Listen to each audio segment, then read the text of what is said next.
তো চলো শুরু করা যাক নতুন একটা ভিডিও নিয়ে। তবে আজকের ভিডিওটা তোমাদের শেষ পর্যন্ত দেখতে হবে। তো আজকে আমরা বেরিয়ে পড়েছি রাইকে নিয়ে।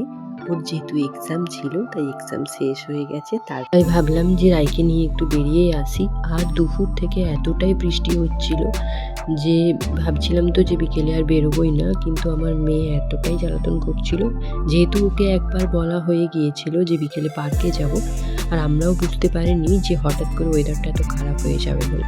তো মেয়ে ভীষণ বৃষ্টি থেমে যেতেই বিকেলেও ভীষণ বায়না করছে, তো ভাবলাম যে চলো, নাহলে আবার সেই কাল থেকে আবার মন্ডে থেকে ও স্কুল খুলে যাচ্ছে, তো আবার তো বেচারা এখন যেতে পারবে না। তাই ভাবলাম যে 1-2 ঘন্টার ব্যাপার, তো ঘুরে আসি। আর ওর চুলটাও একটু কাট করার দরকার ছিল, তো যেহেতু ওর চুলটা একটু বড় হয়ে গেছে তো কোনো সাইজে ছিল না, এটাই ভেবেছিলাম। তো প্রথমেই পার্কে গিয়েছিলাম, আর সবথেকে মজার ব্যাপার হলো যে পার্কটার অবস্থা এতটাই খারাপ, জল জমে গিয়েছে পুরো সমস্ত রাইডগুলোতে চড়ার জন্য। তো ওখানে ভালোভাবে ওকে ঘোরানো যাচ্ছিল না, তো স্লিপ আর দোলনাতে তো চড়তেই পারিনি।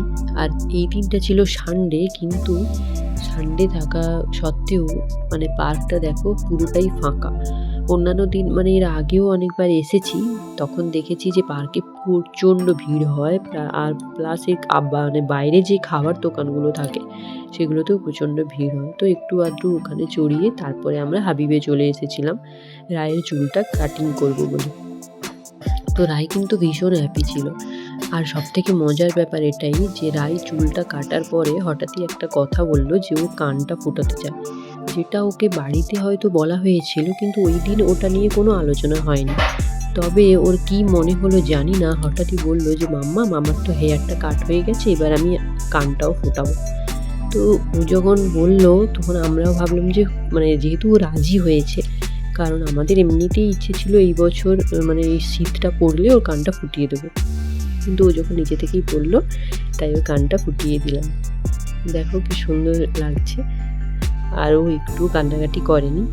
তো আমরা প্রথমে ভেবেছিলাম যে পার্লার থেকেই ফোটাবো, কারণ ওখানে একটুও লাগে না, হয়তো কয়েক সেকেন্ড লাগে, কিন্তু এমনি দোকানে হয়তো ফোটাতে গেলে আমরা যেভাবে ফুটিয়েছি হয়তো প্রচণ্ড লাগবে, ও কান্নাকাটি করবে, আর কান্নাকাটি দেখতে সত্যিই ভালো লাগে না। তো ভাবলাম এখান থেকেই ফুটিয়ে নিই।